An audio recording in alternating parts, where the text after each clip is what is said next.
The views and opinions expressed by the hosts and the guests do not reflect those of the show, the management, and the company. Hello, sa ako dito, tamang Opo, oras mismo po ba ito? Jessica Martinez po ito. A-actionan po ba agad natin yan? Ora mismo. Tandaan nyo, ito yung dating airport.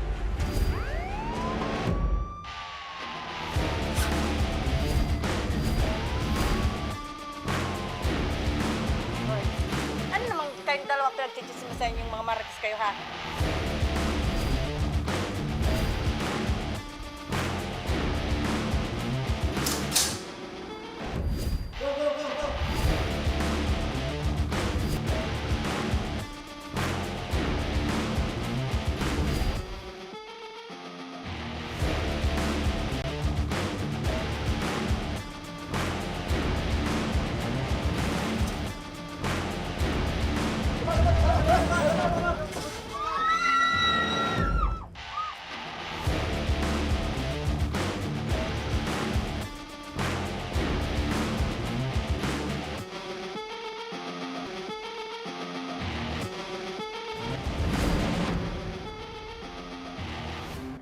Magandang hapon sa ating mga masugid na taga-subaybay. Live na live pa rin po tayo ngayong araw ng Martes para mabigay ng serbisyo publiko.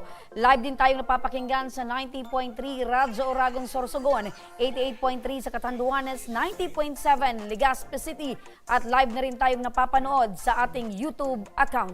Napapanood rin tayo sa Congress TV tuwing alas 7 hanggang alas 8 ng gabi mula Lunes hanggang Biyernes sa PTV Digital Channel 14 sa Metro Manila, Channel 46 sa GMA For the Backs at Channel 2 sa ABS-CBN TV+.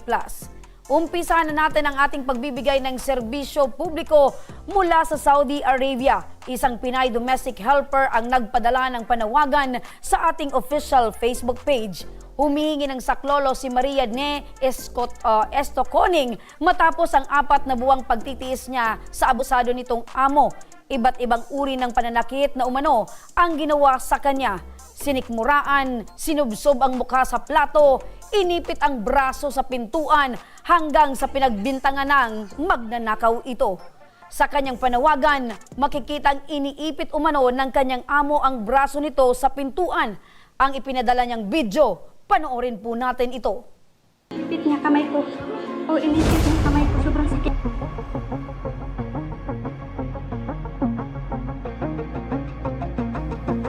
Makakausap natin ngayon mula sa kabilang linya ng telepono ang kapatid ni Maria na si Marife Estoconing.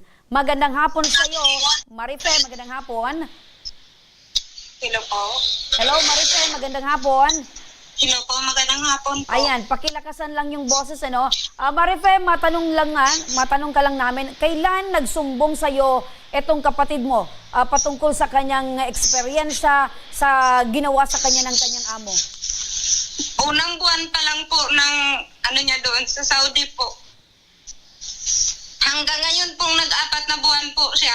Ganun pa rin po yung karanasan niya po. Lalo pa pong lumalala ngayon. So ibig sabihin, simula nang tumungtong itong kapatid mo sa Saudi Arabia hanggang ngayong 4 na buwan na siya doon, yung experience niya na pananakit mula sa kanyang amo ay ganun at ganun din? Opo, lumala po siya ngayon. Matindi po yung karanasan niya ngayon. Itong huli po, naawa po ako sa kanya kasi yung kamay niya po namamaga po, inipit po siya ng pintuan po. Habang iniipit po siya ng pintuan, makikita niyo po sa video na hinahawakan ng pintuan ng amo niya yung doorknob habang pinapalo din yung kamay niya. Ayun, so habang tumatagal siya doon, lalong lumalala yung trato sa kanya ng kanyang amo. Ayan, kitang-kita sa video, ano? So, yang nakaipit kamay yan ng kapatid mo. Sa kabila ng Opo, pinto... kamay po yan ng kapatid ko. Sa Tapos kabila... nakita niyo po yung puting-puti. Kamay po yan ng amo niya. Nakahawak po yan sa doorknob. Tapos, ayan po. Okay. So ano yung sumbong nitong kapatid mo sa'yo? Bakit raw sinasaktan siya ng kanyang amo? Kasi po, nag-refuse to work po siya. Yung time na yan, nag-refuse to work na po siya. Ngayon, lalabas po sana siya kasi hinihi na po daw siya. Ngayon, hindi niya napansin yung binabantayan po pala siya ng amo niya. Nandyan lang po pala sa gilid ng pintuan niya yung amo niya. Paglabas niya po, bumalik po siya. Agad niya nakita niya yung amo niya. Tapos naabutan po ata yung kamay niya. Nababanggit mo na ayaw magtrabaho ng kapatid mo. So bakit ba nag-refuse ng magtrabaho itong kapatid mo? Kasi po, ano po, lagi po siyang sinasaktan. Tapos tuwing may pagkakamali po siya, lagi po siyang pinagsasalita ng kahit ano. Sabi niya, di man daw niya naintindihan, pero feeling niya daw minumura na talaga siya nun. Okay, so eto bang ginawang pang-iipit sa kanya or pananakit, unang beses niya lang ito na-experience or yung ibang pananakit? Maraming beses na, Maraming yung pananakit beses. po, yung pananakit po, maraming beses na po. Pero yung pang-iipit po ng pintuan, yun pong time na yun, natimingan niya din na may hawak, natimingan din po, natsimpuhan din na may hawak po siyang sipi, kaya nabidyohan niya po. Yung iba po, hindi po niya nabidyohan kasi mahina pa po ang loob niya nun eh. Ngayon po, lumakas na po ang loob niya nitong 4 na buwan na po siya. Kaya nakakuha po siya ng ebidensya. Eto ba kapatid mo, first time na magtrabaho sa ibang bansa? Opo, first time po. First time. So, ilang taon na itong si Maria? 25 po. 25 years old. May pamilya na ba ito? Mayroon na po siyang pamilya, ma'am. 6 years old po yung panganay niya. Yung pangalawa niya po, 2 years old po. Yun po yung nasa picture. So, mga bata... Single parent po siya. Oh, okay. So, medyo mga bata pa yung mga anak niya, no? So, Opo. ilang yung anak niya? 2 lang po, ma'am. 2. Sa 25 years old, meron na siyang 2 anak at single parent pa. Opo. Oh, bakit? Asan yung asawa niya? Hiwalay po sila. Bali, ano po kasi, ma'am, kahit naman po, ang hirap kasi ng kalagayan niya, sobrang long story po. Kaya hiwalay po sila. Tapos nagpasya po siyang mag-abroad na lang po. Kasi, ako po kasi yung umano talaga sa pamilya ko, sabi ko po sa kanya, baka pwede naman po na kasi 2 na yung anak niya, tapos single mother din ako. Sino nag-aalaga sa 2 niyang Breadwinner anak? ako, tapos pangalawa po, high school na po yung anak ko. May bunso pa po kaming kapatid, ako din yung kasi wala naman pong hanap buhay kami sa bukid eh. Okay, so sino yung nag-aalaga sa 2 niyang anak, Marife? Yung mama ko po. Okay, so isa sa rason kung bakit siya lumabas ng bansa, magtrabaho doon dahil meron siyang 2 anak at single parent siya. Opo. Okay? Para makaraos sana po sa kahirapan. At makapagpatayo pa sana siya ng sarili niyang tirahan. Yun po ang purpose niya talaga doon. Kailan mo ba, Marife, last na nakausap itong kapatid mo? Kahapon, kanina pong hating gabi po dito sa Pinas po, nakausap ko pa po siya at sabi niya po sa akin na ihahatid na po daw siya sa agency. Okay. Yun po daw ang sabi ng amo niya. Tapos may chinat po siya doon na hindi ko po siya kilala, nakilala ko lang din po sa FB. Madalas niya pong kakilala ay kausap yun. Pinapasabi po daw sa akin na hindi na po siya maka-online kasi yung cellphone niya po kukunin po, kinukumpiska po daw yun sa agency. Oh, so mismong agency na yun ang kumpiska ng kanyang cellphone. Opo. So ibig sabihin, itong reklamo, itong sitwasyon ng kapatid mo, naiparating nyo na sa agency niya. Pinansin na po ata ng agency kasi kinulit ko po yung uwa. Halos araw-araw po nagchat-chat po ako sa kanila. Tapos kung ano po yung pinapasa na picture ng kapatid ko, ano po yung sinasabi ng kapatid ko, sinasabi ko na rin po sa kanila. Okay, anong naging aksyon ng agency? Dahil sabi mo, alam na ng agency. Hindi ko po alam kung paano po reaction ng agency noon. Okay. Basta sinabi lang po niya sa akin na ihahatid po daw siya ng amo niya doon po. Mismong agency niya po ngayon. Ay kanina po. Okay, Marife, sino yung matanda sa inyo ni Maria? Ako po yung ate sa lahat. Ikaw yung ate. So ano yung pakiramdam mo, yung kapatid mo, ganito yung sitwasyon niya, yung naranasan niya sa kanyang amo, at malayo kayo sa isa't isa? Sobrang sakit po kasi ex-abroad din ako pero sobrang sakit po. Iniisip ko mas okay pa ata na nandito lang siya sa Pilipinas, di baling mahihirapan akong ate. Huwag lang yung mga kapatid ko po. Okay, so ex-abroad ka din pala. So Opo. Dati ibang-iba, po ako sa Jordan. ibang-iba Pero yung... din ako ng pang-aabuso pero awa ng Diyos, nakayanan ko po yung 2 taon at 4 na buwan po. So ikaw din ay biktima din ng pang-aabuso na yung amo. Opo. Okay, so kung nakikinig ngayon yung kapatid mo, Marife, ano yung gusto mong sabihin kay Maria? Gusto ko lang po sabihin sa kanya na lakasan niya yung loob niya. Huwag siya magpapadala sa pananakit ng katawan niya. At saka ingatan yung sarili niya kasi yung dalawang anak niya po nandito pa po at nag-aantay pa po, lalo na kami. Okay, kung makikita mo ngayon, halimbawa yung amo niya, ano yung gagawin mo, ano yung gusto mong sabihin sa amo niya? Marami pa akong gustong sabihin talaga sa kanila. Galit na galit po ako kasi hindi po makatao yung ginawa nila. Pinakain yung kapatid ko po, pinaranas nilang pakainin ng panis. Pinagplatuhan at pinagbasuhan ng ginagapangan ng ipis. Diretso lagay lang ng pagkain at tubig, das bigay sa kapatid ko. Okay. Nagsusumbong naman po siya sa mga anak niya. Kaso nga lang po, ang ano po ng mga anak niya, hindi daw galit yung nanay nila kasi ganito daw, hindi daw kasi sila magkasundo sa language, kaya ganun po yung expression lang daw ng nanay nila. Oo, may nababanggit ka na pinapakain yung kapatid mo ng mga ginapangan na ng ipis. Yung plato pong pinaglalagyan ng pagkain niya po, ginagapang-gapangan po ng ipis sa ilalim po ng kabinet. Nakita niya po bago po nilagyan ng pagkain. Ay, grabe Pati yung naman. baso po. Oo. So ito bang mga anak ni Maria, alam ba yung sitwasyon ng nanay nila? Hindi pa po kasi baby pa po kasi yung isa po, ma'am. Oo, pero hinahanap na itong nanay nila.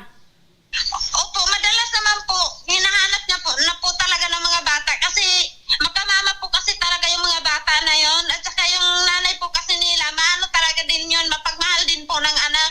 Opo. Makinig ka, Marife, ano? Sinubukan namin kausapin ang local recruitment agency ni Maria upang alamin ang kanilang pag-aksyon patungkol dito. Ngunit tumanggi silang makapanayam ngayong hapon dahil ongoing pa raw ang kanilang pag-iimbestiga sa sumbong na ito. Ngunit kahit ano paman, Marife, para siguraduhin at agarang pag-aksyon, ilalapit na natin ito sa tanggapan ng Overseas Workers Welfare Administration. At nasa kabilang linya na ng telepono si Atty. Sherilyn Malonzo, ang Director for Operations Center ng OWA. Magandang hapon po, Atty. Shi. Magandang umaga po. Magandang hapon po, ma'am. Apo, Atty. Shi, eto na naman po, isa na naman po nating kababayan ang nangangailangan po ng agarang aksyon mula po sa atin. So ano po ba yung aasahan ngayon na proseso ng pamilya ni Marife? Okay, unang-una po, ma'am, no, at sa pamilya po ng ating OFW, si Maria Nino. So, i-confirm po muna namin kung talaga po nagdala na siya ng kanyang employer sa Foreign Recruitment Agency Accommodation. And then from there, sisiguraduhin namin na dadala po siya sa Migrant Workers Office natin para po meron pa rin siya mga hindi nababayaran na sweldo. At syempre, tatanungin namin siya kung gusto niya ba magsampa ng demanda laban sa kanyang employer. And then as soon as magkaroon na po ng negotiation or kung ano man yung course of action na gusto ng ating OFW, isisecure muna natin po yung kanyang final exit visa from the employer. Apo. At kung hindi ito ibigay ng employer, of course, pupunta tayo sa Ministry of Labor para po mag-file ng complaint at ma-secure ang kanyang exit visa pa uwi po ng Pilipinas. Apo, so ibig sabihin po nito, Atty. Shi, yung binabanggit po ni Marife na posible daw na nasa agency na, nasa accommodation na itong kapatid niya, ay need pa po, kino-confirm pa po ng inyong opisina. Yes, i-confirm pa po natin para sigurado. Kasi nabanggit po ng kanyang kapatid, si Marife, yung kanyang kapatid po, na yun ang sinabi po ng kanyang kapatid. But of course, hindi naman tayo basta mag-deny doon. Kailangan ma-confirm na namin po talaga. Okay. At to ensure po na ligtas din siya sa accommodation ng Foreign Recruitment Agency po. Apo, Atty. Shi, nakita namin po sa video yung experience po na pinagdaanan po nitong ating kababayang OFW. So sa ganito pong mga sitwasyon, mga pagmaltrato po sa kanya, meron po bang pananagutan dito yung kanyang amo? At maaari po ba nating matanggalan po ito ng lisensya na makapag-hired po ng mga kababayang nating OFW? Okay. So, kitang-kita naman po sa video. Actually, nakita ko rin po, na iniipit talaga yung kamay niya at marami pa siya nagdanasan ng physical abuse and verbal abuse. So, dito pa lang po alone, may violation talaga yung employer. Grade misconduct po yan. At kung yung ating OFW po, pag uwi niya, si Maygani, no, pag uwi niya, ay mag-file po siya ng kaso sa Department of Migrant Workers. At kung mapatunayan po na nagkasala talaga ito kanyang employer, blacklist po at hindi na makakakuha ng Filipino workers po. Opo. So, Attorney Shi, 4 na buwan pa lang po yung itinagal ni Maria doon po sa kanyang amo, doon po sa bansa. Sino po yung sasagot ng ticket papauwi po dito sa Pilipinas? Okay. Kahit 4 na buwan pa lang po siya at 2 taon ng kanyang kontrata, ang katotohanan po, ang gusto niya man tapusin ng kanyang kontrata, hindi na po posible, no, dahil sa paranakit na dadanasan niya. So in this case po, ang nag-default po sa contractual obligation na yung kanyang employer. At dahil dito, ang employer po ang magbibigay ng exit visa, pati po ng kanyang plane ticket. Kung hindi naman sagutin to ng kanyang employer, meron tayong joint and solidary liability po under the DMW rules and regulations. At pwedeng habulin din po ang Foreign Recruitment Agency. At kung hindi rin sagutin, meron po tayong Philippine Recruitment Agency po na mananagot din, no, para sa kanyang ticket dito po pamalik ng Pilipinas. Opo. Attorney Shi, walang-wala sigurado ng pera ito pong ating kababayan. So, yung mga ilang buwan po na sweldo na babanggit niyo po. So, yun po ay posibleng makuha pa po ni Maria. Yes po, ipapadala po natin sa Migrant Workers Office, no. Yung po inadirect po ng ating OWA JEDA po, no. Yung kanyang Foreign Recruitment Agency po at ang employer niya na humarap po sa Migrant Workers Office para po magkaroon po ng settlement nun at ensure po na yung karapatan ng ating OFW, si Marvin Lee, ay mapuprotektahan po. At magbalik na naman po ng Pilipinas, ang OWA naman po ay i-assist naman siya from the airport pa lang. At kung wala siyang pamasahe pauwi ng kanyang probinsya, siya po ay i-accommodating po ng OWA dahil siya po ay OWA member din, no? Active OWA member po siya. At ihahatid po siya sa bibigyan po ng pamasahe. So, pauwi po ng kanyang probinsya. At isa-check din po namin. Actually, active member siya, so hindi pa siya nakakapag-avail ng reintegration na package po ng OWA. I-guide din po namin siya. As soon as may flight details na po siya, i-guide po namin siya. At i-ensure namin na lahat ng pwede pong maitulong ng OWA po ay kanya pong makukuha. Ayun, maraming salamat, Attorney Shi. Importante talaga na yung mga kababayan nating lumalabas ng bansa ay fully documented. So, Attorney Shi, nakikinig po itong kapatid ni Maria na si Marife. Ano po yung gusto niyong sabihin sa kanila para naman po ay makampante yung loob po nila? Okay, ang masasabi ko lang po doon sa sister po ni Maria, no, si Marife. So, rest assured po na ang top na po ang OWA po dito, pati po ang ating OWA JEDA, no? At sisiguraduhin po namin na makakapili niyo po yung inyong kapatid at makakauwi siya. At lahat ng, like what I've said, on behalf of Admin Arnel Ignacio, lahat po na tulong na pwede ibigay po ng OWA ay pagkakaloob po namin sa inyong kapatid. Ayun. Attorney Shi, maraming salamat po sa inyong pagtugon at pagbigay ng pag-asa sa ating kababayan na makauwi po dito sa Pilipinas ng ligtas. Mabuhay po kayo. Welcome po. Maraming salamat din po. Ayun, Marife. Hello po, ma'am. Ayun, Marife, napakinggan mo si Hello Attorney po, Shi. ma'am. So, May ano lang po ako, ma'am. Kasi yung sa paper po ng kapatid ko, nung una, nanganga po siya, hindi niya po alam kung sino po talaga employer niya po pagdating po doon sa bahay na yon.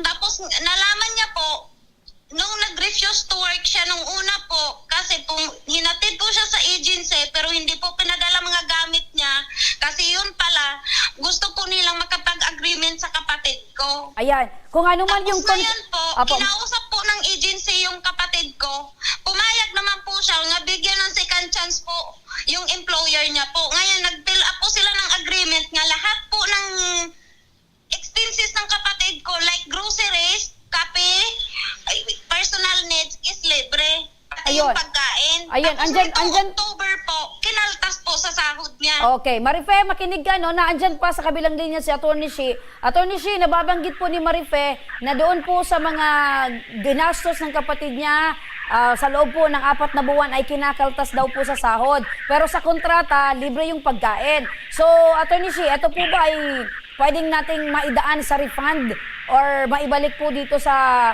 kababayan natin yung mga ginastos during her stay po doon sa kanyang amo? Okay.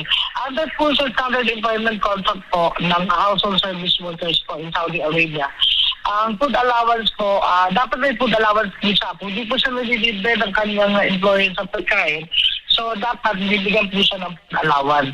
So kung siya po kinatas po ito sa kanyang sweldo, basta po, pag dinala po siya sa Migrant Workers Office, lilishilin ko lang po at pakisabihan po si W. Mariani. Nakabigin po sa ating officer sa Migrant Workers Office itong kanyang claim. Para at least makonsider po ito, panagdarap-tarap po sila ng Foreign Recruitment Agency at ng employer niya. Okay. So, Ano po ma-recover niya po? ayun. Maliwanag, Marife, no? Pwedeng ma-recover ako at according kay Atty. Shi.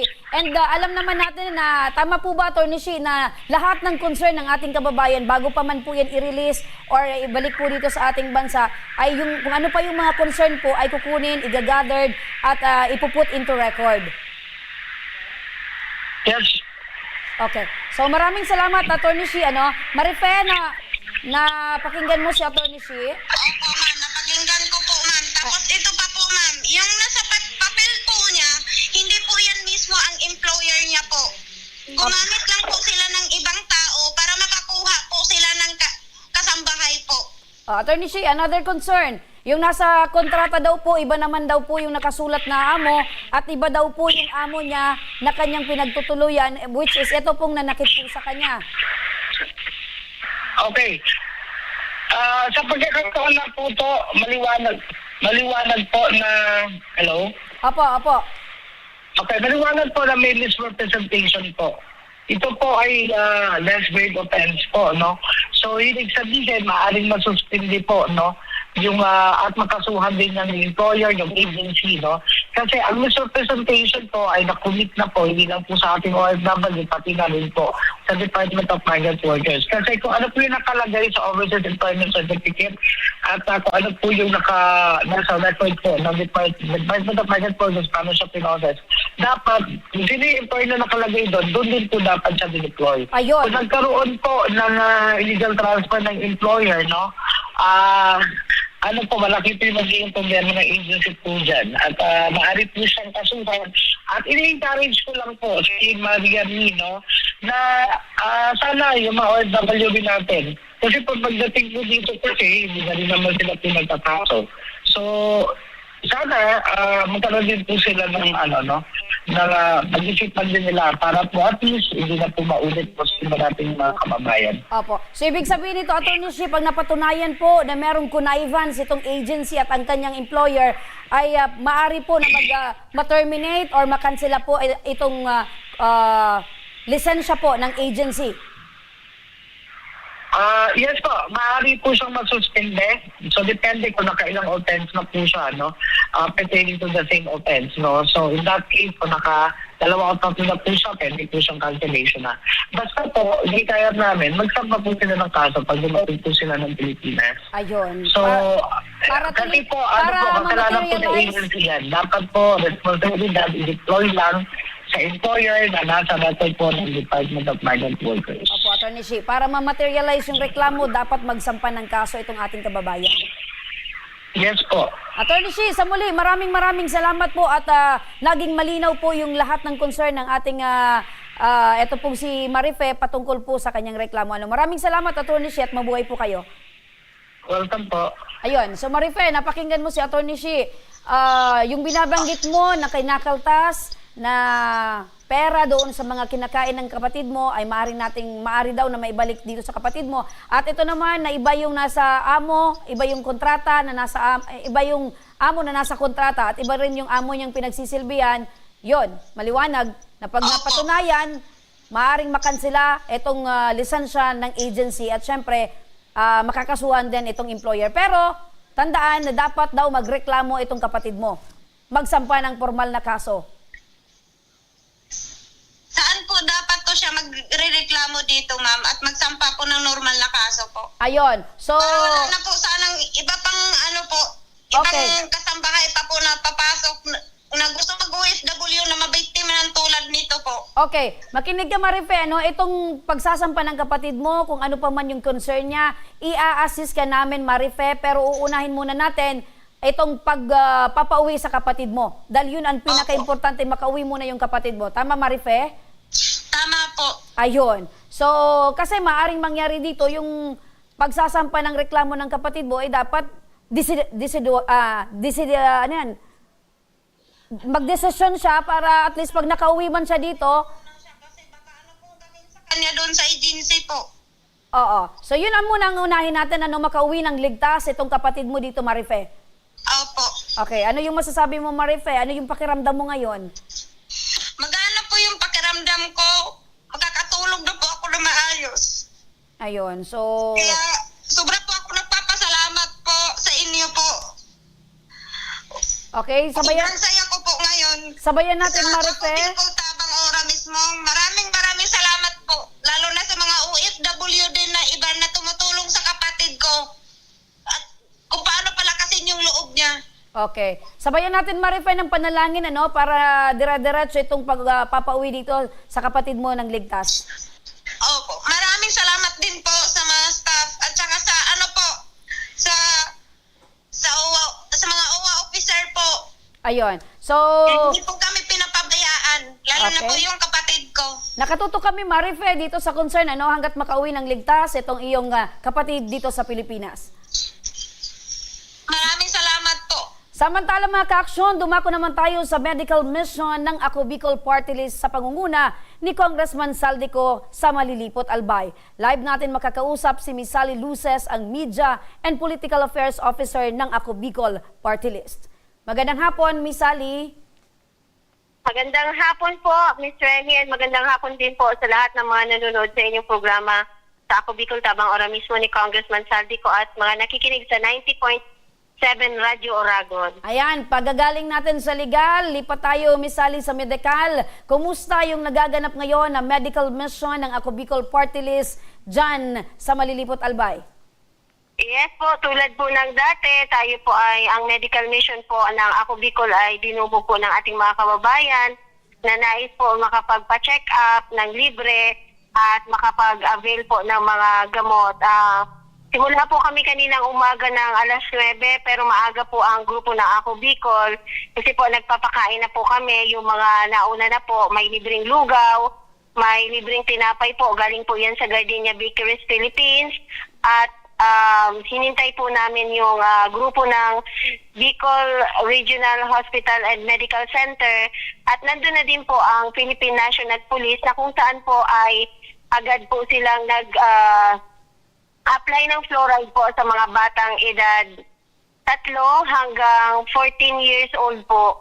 At hanggang ngayon po, hindi pa tapos po ang pag-medical mission kasi po medyo ang kulang po tayo sa volunteer doctors. Kaya po, nananawagan din kami sa mga may mabubuting puso na gusto pong tumulong sa medical mission ng Ako Bicol, lalong-lalo na po yung ating mga doctors, mga volunteer doctors, para mas mabilis. Kasi po, ang target beneficiaries po for the medical mission ng Ako Bicol ay 300, kung saan dito po sa Barangay San Roque, Malilipot, Albay, 3 pong barangay ang Clinaster, kasama po dyan ang San Roque, Barangay San Roque, Barangay San Jose at Barangay Calbayog. Okay. At Ms. Sally, kapartner din ano po, yung maaaring, kasi nakikita namin sa picture, sobrang dami na ng mga kababayan natin dyan sa Malilipot, Albay, yung naandyan. So ano ba yung mga services na pwedeng asahan ng ating mga kababayan? Kasi syempre,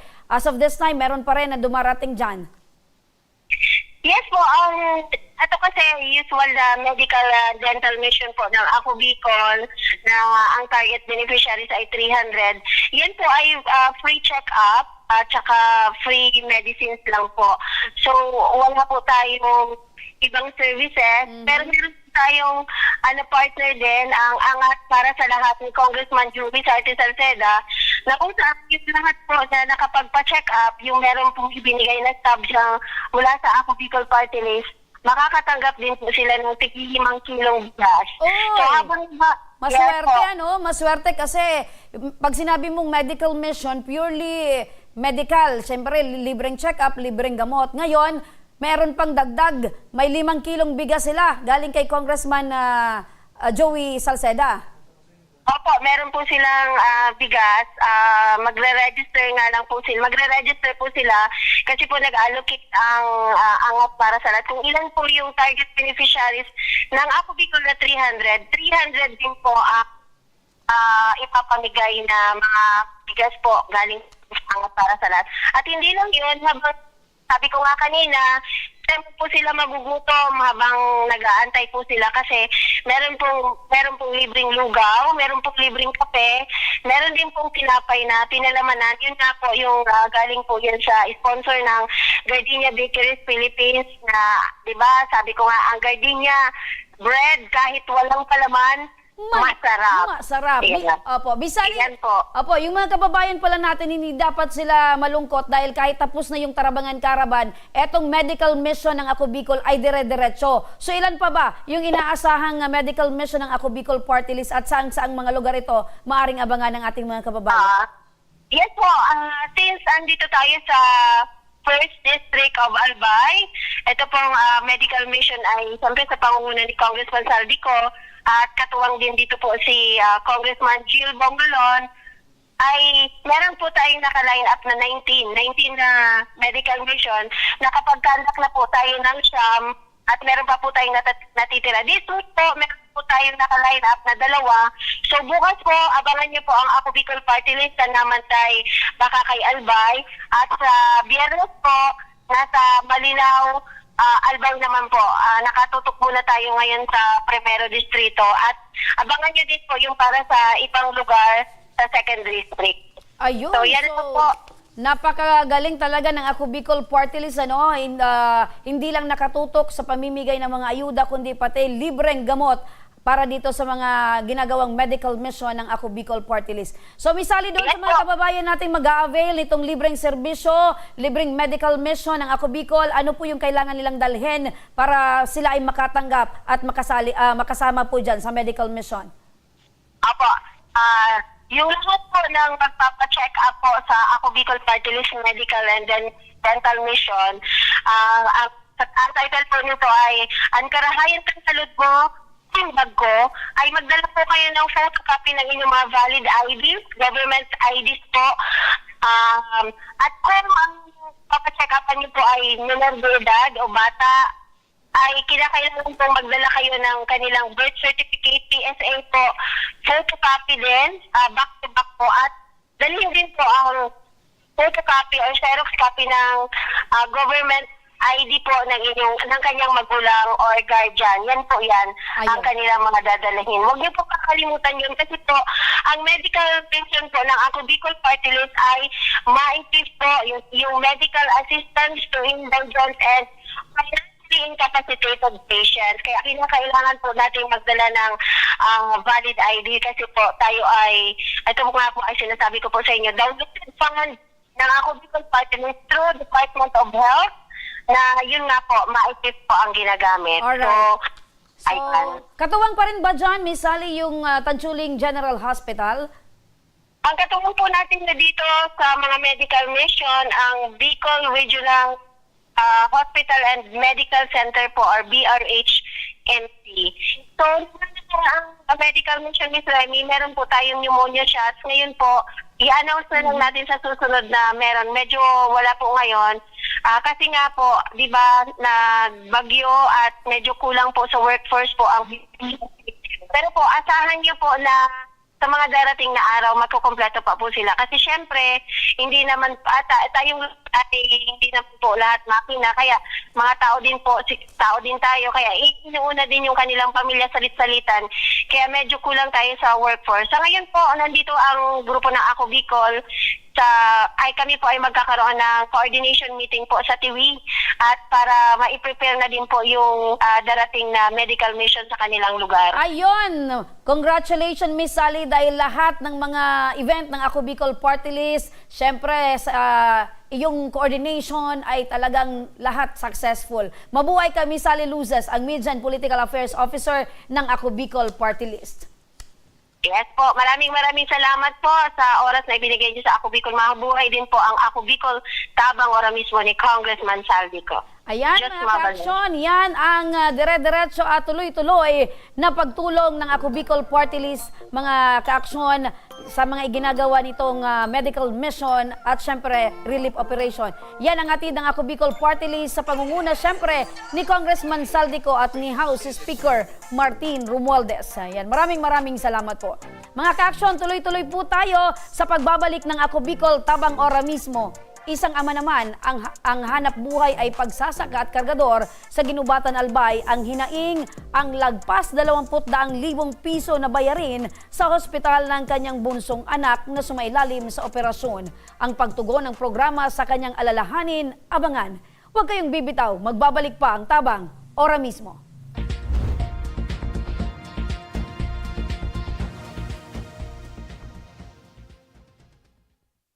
Marahin aldaw sa Indo Gabos. Ang aldaw na ini ay para sa Indo, para sa tuyang mga kababayang Bicolano na nangangaipuhan kan kalinga, asin manlain-lain na medikal na serbisyo. Ini po ang sa tuyang dalan para makapaghatod kan serbisyo maski gurano ini karayo o karani ang sa Indong kinamumugtakan. Ang Tarabangan Caravan ay saro pong inisyatibo kan Ako Bicol Party List na igwang layunin na darahon ang serbisyo medikal asin dental direkta sa saindong mga komunidad. Aram po niya to na daigabos may kakayahan o pagkakataon na makaduman sa ospital o klinika. Kaya't kami na po ang nagrarani sa Indo. Kaibahan ang matitibay na doktor, dentista, medical personnel, asin mga volunteer kan Ako Bicol Party List. Libre po gabos ang serbisyo medikal, dental, laboratory, asin mga bulong. Wala po kamo na dapat ihadit sa gastusin ta ini ay para sa indong kalusugan. Kaiba taman po ang satuyang programa ang libreng gupit asin masahe para sa satuyang mga kababayan. Maliban digdi, may local recruitment activity man kita ngunyan. Ini po sarong biyaya para sa satuyang mga kababayan na nag-aanap kitrabaho. Sana po ay makatabang ini sa Indo. Tangani, makaanap ki mga bagong oportunidad para sa Indong pamilya. Mga kababayan, buya ko pong ipaabot sa Indo na Ako Bicol Party List permi yaon para sa Indo. Sadto ngunyan asin sa maabot. Kami po ay padagos paglilingkod sa bawat Bicolano. Kami po ay nagpapasalamat sa saindong padagos na suporta. Habang yaon ang suporta kan kada Bicolano sa Ako Bicol Party List, padagos po niya to dadarahon ang mga programa na direktang nakakapiktar asin nakakatabang sa Saindo Gabos.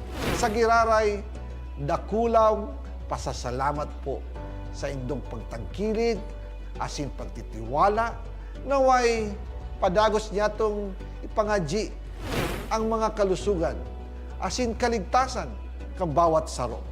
Padagos po kitang magtarabangan asin magkasararo para sa mas malusog asin masiglang Bicolandia. Nakulang salamat po asin maray na aldaw sa Indo Gabos.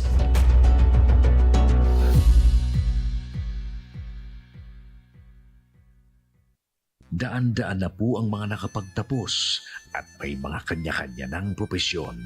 Sa kanilang pagpupunyagi, walang masidlan ang kanilang mga ngiti. Yun at sa Gabos, nagpapasalamat po ako sa AKB. Gusto ko lang po magpasalamat sa Ako Bicol sa opportunity na tigtatao po arag po sa kuya na estudyante. Dahil naandyan lang, katuwang lagi, Ako Bicol, katabang na, kasurug pa. Hindi rin nagpahuli sa pagtugon sa mga pangailangan ng ating mga healthcare workers at mga frontliners. Sa simula pa lang nitong pandemya, hanggang sa ngayon, walang humpayang pagtulong. Ay, nagpapasalamat po ako sa pagtaunin tabang hali sa Ako Bicol Party List. Salamat kong dakula sa duwang congressman. Kayo nakakatabang sa mga sa gabi. Maaasahan, Ako Bicol, katabang na, kasurug pa. Tucked away in the province of Albay, known for its perfectly shaped Mayon volcano, Missibis Bay Resort, a locally owned 5-hectare private island resort. The resort is ready for all those looking to balance tranquility and adventure. This tropical destination is where guests can either choose to relax under the palm trees or have an adventure under the sun. It features modern and luxurious rooms and villas, recreational facilities, and sophisticated services.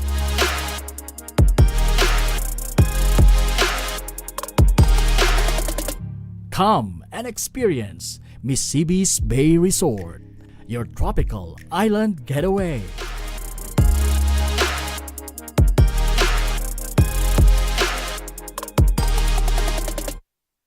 Problema sa tubig, agarang binigyang solusyon.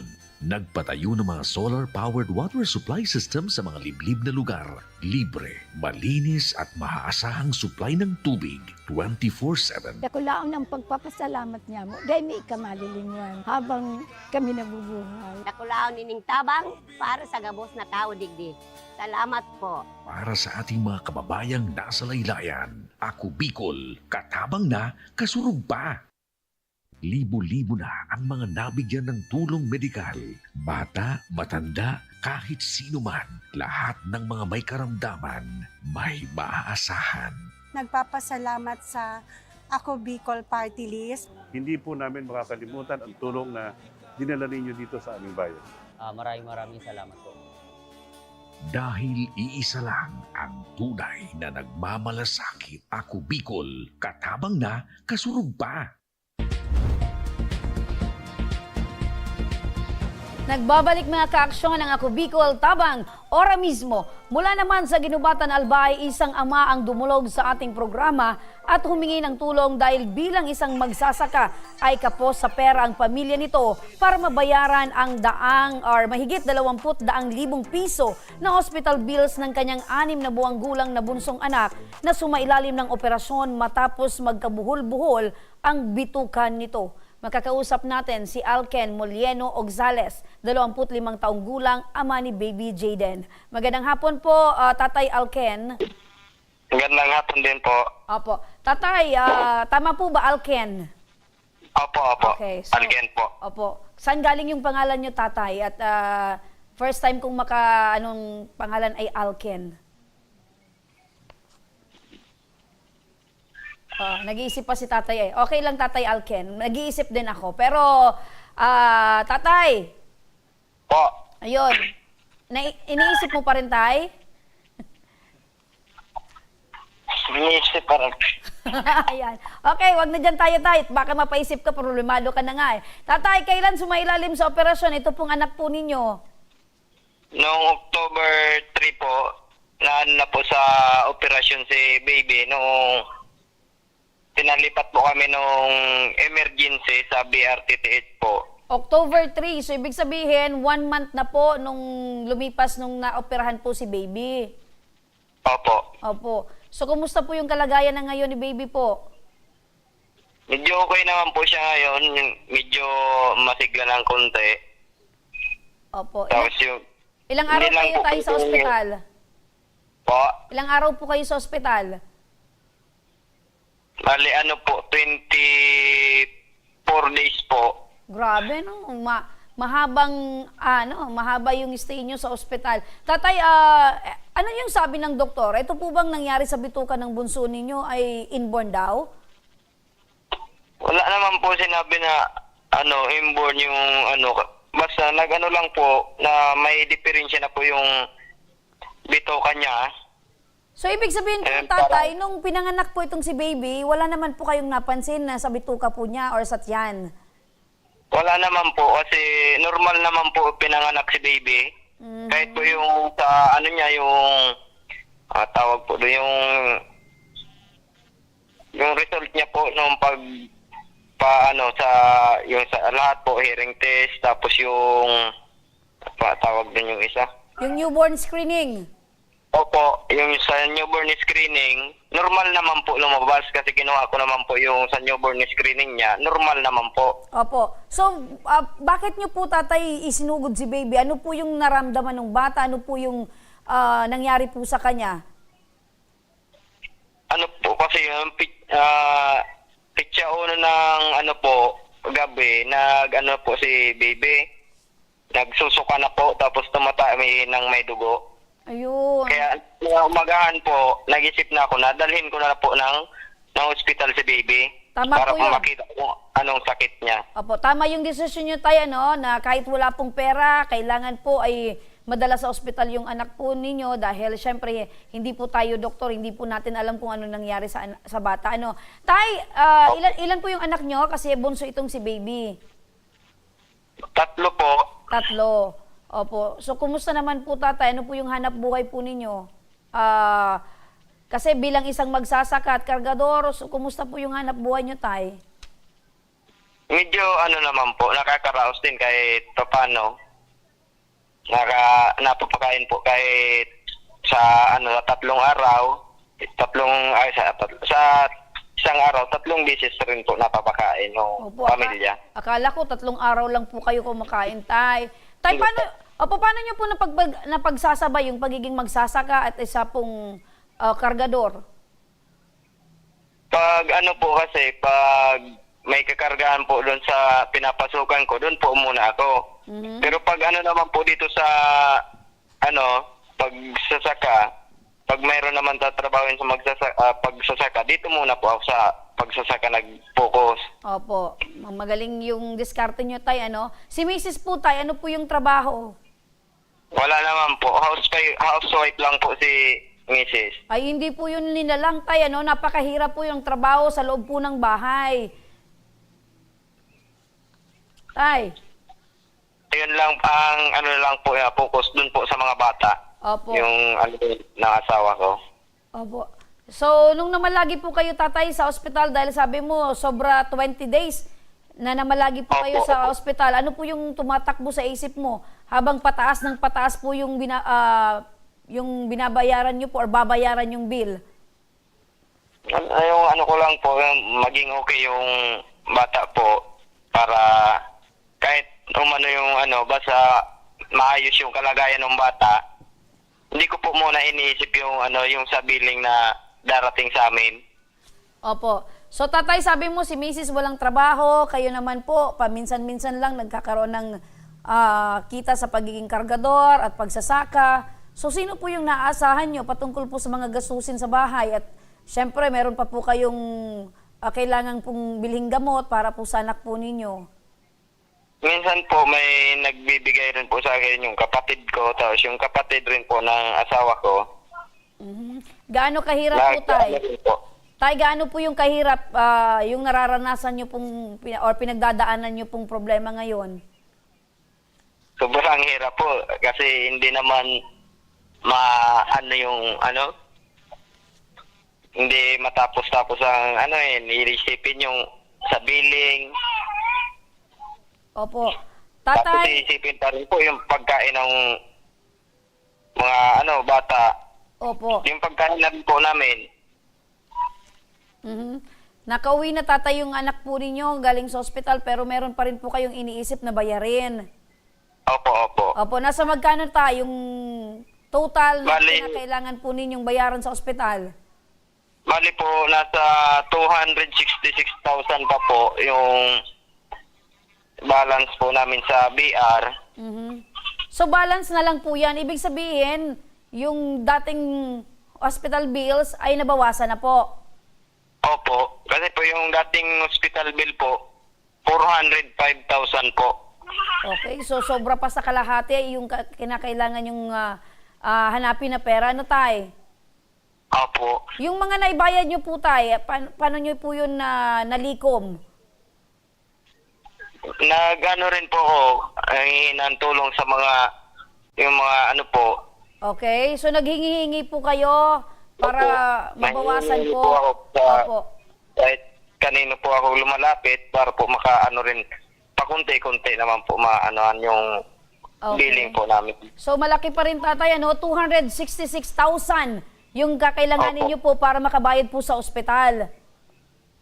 Opo. Opo. Eto tatay, ano, para sa agarang pagtugon, dyan po sa inyong alalahanin, makakausap natin, nasa kabilang linya na ng telepono, si Ma'am LB Sidenio, ang coordinator ng Ako Bicol Party List. Miss LB, magandang hapon. Yes po, Miss Remy, magandang hapon po and magandang hapon din kay tatay at sa mga nanonood sa atin. Opo, Miss LB, malaki yung kakailanganin ni tatay, nasa 20,000 piso. Itong inaalala ni Tatay Alken. Ano po ba yung maaring maitulong ng Ako Bicol Party List patungkol po dito sa kanilang problema? Miss Remy, as ano po na pinalabas namin yung pasyente, may binigay na kami sa kanilang list of requirements na dapat nila i-comply. Ito pong ibibigay lang po nila sa amin yung papel na yun na kailangan nila i-comply. And then, rest assured po na yung bill after ng SWD kasi kailangan natin na sumunod sa order of payor. Sasagutin po natin na Ako Bicol yung lahat ng matitira sa hospital bill ni tatay. Ayun, so ibig sabihin, Miss LB, itong 266,000 na problema ni tatay na babayaran niya sa ospital ay sasagutin na ng Ako Bicol Party List.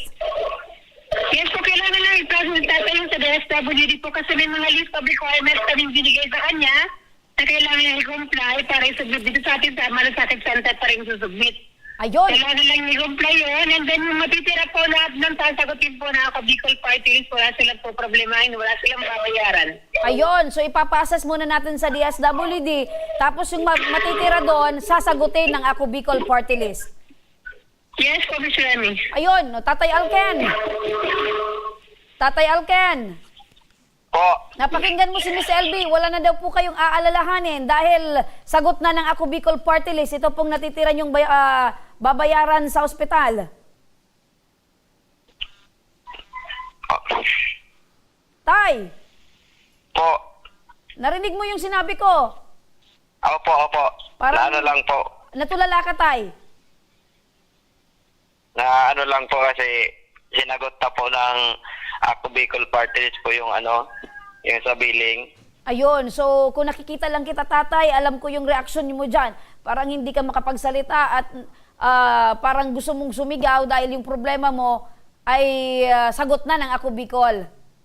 Opo. Ayun. So ano yung gustong sabihin mo tatay sa Ako Bicol Party List kay Miss LB dahil yung problema mo ay sinagot na ng Ako Bicol Party List? Siyempre po, nagpapasalamat po ako sa lahat ng yung Ako Bicol, lalo na po yung sa billing po namin, nasagot na yung problema po namin. Ayun. Yan, Tatay Alken, yung tugon or bilin ni Congressman Saldico na lahat ng nangangailangan na ating kababayan ay dapat matulungan. Ayun, tulala ulit si Tatay Alken. Naiintindihan kita, Tatay Alken. Miss LB Sidenio, mabuhay ka. Maraming salamat. Ang coordinator ng Ako Bicol Party List. Andyan po si Tatay Alken. Thank you so much. God bless. God bless din, Miss LB. Tatay Alken, andyan ka pa ba? Andito po po. Ayun. So, maraming salamat, Tatay Alken, at ingatan niyo po yung inyong bunso at sabayan po ng panalangin na tuloy-tuloy po yung kanyang recovery. Maraming salamat po. Okay po. Maraming salamat din po sa lahat ng tulong po sa amin. Ayan. Mga ka-aksyon, 50 days to go na lang at Pasko na. Advance Merry Christmas mga ka-aksyon at sa mga nais humingi ng tulong sa aming programa, panoorin po natin ito.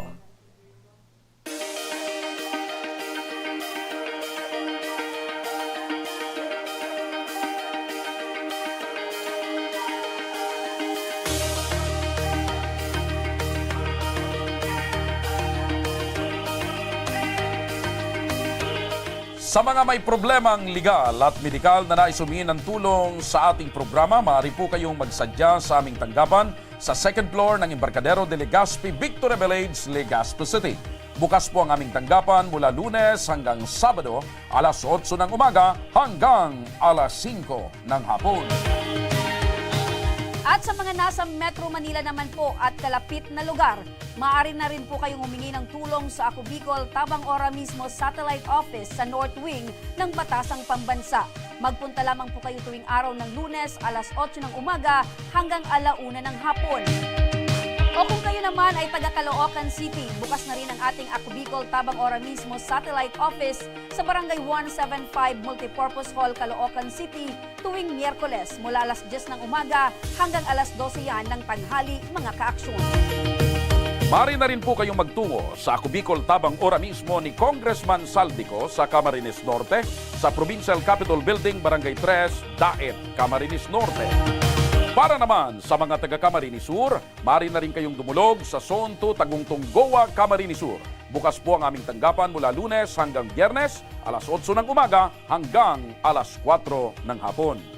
Mari na din po kayong magpadala ng mensahe sa aming official Facebook page na Ako Bicol Tabang Ora mismo. Kahit anong reklamo po ay aming tinatanggap. Huwag niyo rin pong kalimutan i-follow ang aming mga official social media accounts sa aming Facebook account, YouTube at TikTok account, Ako Bicol Tabang Ora mismo. Hanggang bukas mga kaaksyon, sama-sama nating aksyonan ang mga problemang medikal at legal. Ito po ang programang May Paninindigan, tutugon sa inyong pangangailangan. Ako po si Remy Araneta Mindones. Magandang hapon at salamat. Ito ang Tabang Ora mismo. Aksyon ko sa mga nangangailangan. Aksyon ko lahat ay dadamayan. Noon at ngayon tayo'y sinamahan. Aksyon ko patuloy na magsisilbi. Aksyon ko sa mga nangangailangan. Aksyon ko lahat ay dadamayan. Noon at ngayon tayo'y sinamahan. Aksyon ko patuloy na magsisilbi. Isang